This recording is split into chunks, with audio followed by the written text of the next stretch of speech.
Few American leaders have stirred more controversy than Woodrow Wilson, the 28th President of the United States. Many admire him, many don't. But one point on which everyone agrees is his profound impact on American history. The reasons for the controversy and the impact are one and the same. Wilson and his generation of leaders were the first to challenge the founding principles of the country. It's not an exaggeration to say that Wilson turned them upside down.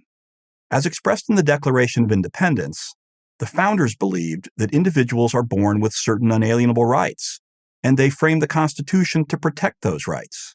For Wilson, the time of individual rights had passed.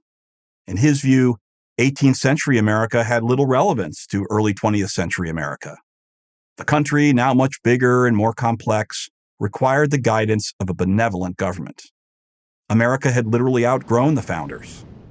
Wilson's philosophy, of which he was a leading proponent, was known as progressivism, and Wilson proudly called himself a progressive. Where did Wilson get these ideas? From the place where he spent most of his life, the halls of academia. He was the only U.S. president to come into office with a Ph.D. Born in Stanton, Virginia on December 28, 1856, Woodrow Wilson had two ambitions: to teach and to write. He received his undergraduate degree from Princeton with the vague notion that he would become a lawyer. But like another earlier president, John Quincy Adams, Wilson found the law much too arid for his active mind. To the chagrin of his father, he returned to academia to get an advanced degree at Johns Hopkins. There, his thinking took form. He was deeply influenced by Charles Darwin's new theory of evolution.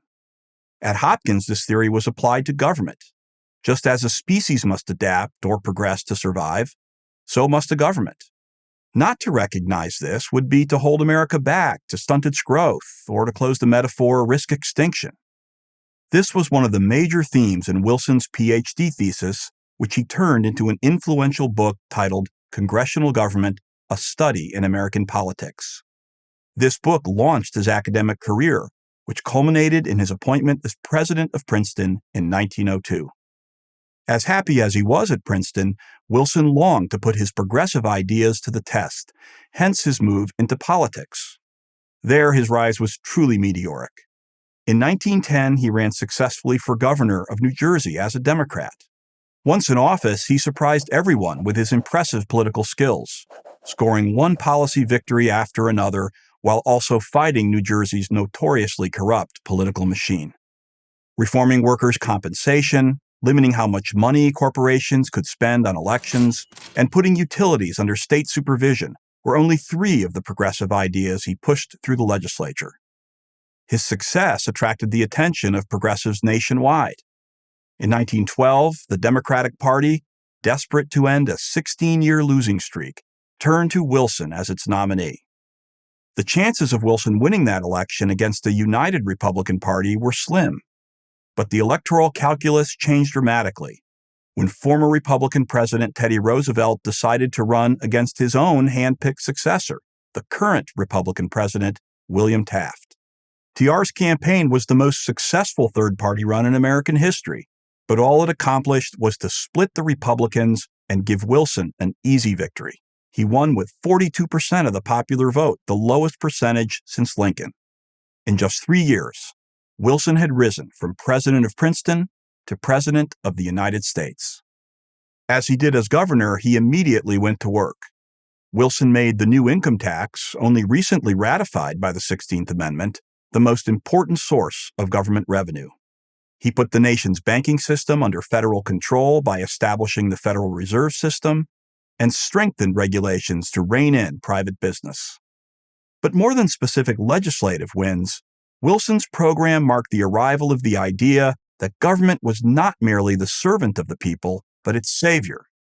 Ironically, he entitled his program The New Freedom.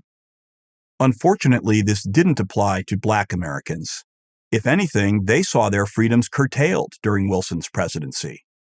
Unsympathetic to Black civil rights concerns, he resegregated the federal government, which previous Republican administrations had worked to integrate.